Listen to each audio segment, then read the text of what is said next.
Homer was taking a shower upstairs while Bart was playing with the water downstairs. By controlling the timing of the water flow, Bart could remotely control the screams from upstairs. Homer even experienced the sensation of alternating hot and cold water.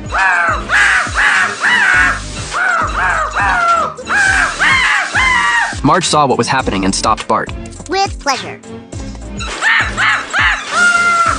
Homer had bathed and dressed up today mainly to visit Abe. The nursing home was hosting a senior talent show, and Abe had won first place. The prize was a deluxe funeral service package.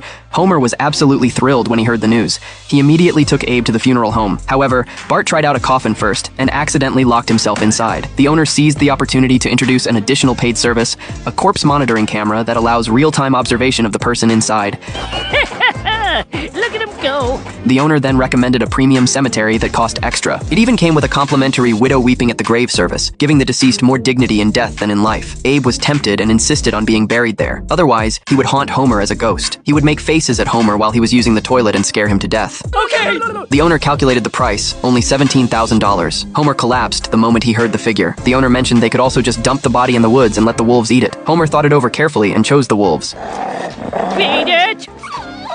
The owner still wouldn't give up and continued brainwashing Homer. Building a luxury cemetery is expensive, about the same cost as building a tennis court. Homer thought about it and realized his family could use a tennis court, so he built one in the backyard. Homer, who had no money for filial piety, had plenty of spare cash for nonsense. By then, Bart and Lisa had already started practicing tennis. Only then did Homer learn what tennis actually was. He had previously thought tennis was just some sport where girls hit a ball back and forth. No! Homer was tightening the net. According to the instructions, the net had to have some elasticity. That seems about right. After the tennis court was built, all of Homer's friends came to play at his house. The town's elite also started using it as a gathering spot. But with an opponent as hopeless as Homer, everyone beat him in no time. Homer jumped onto the net and deliberately made himself look ridiculous. He even intentionally missed the ball. Marge told Homer to take it seriously, but Homer didn't care about winning or losing. He even caught the ball with his crotch.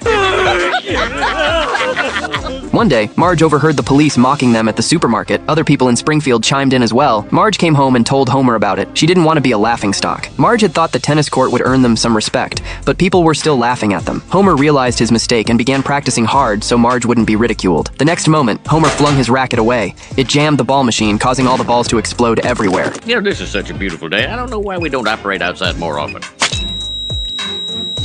Time of death, 10:15. To prove they weren't losers, Homer signed up for the town's mixed doubles tennis tournament, but Marge wasn't ready to compete yet. Homer wasn't worried at all because the match wasn't until tomorrow. They had the whole day to prepare. But just as he was about to serve, his racket got caught on his pants. The next second, his pants landed on Marge's head. How embarrassing.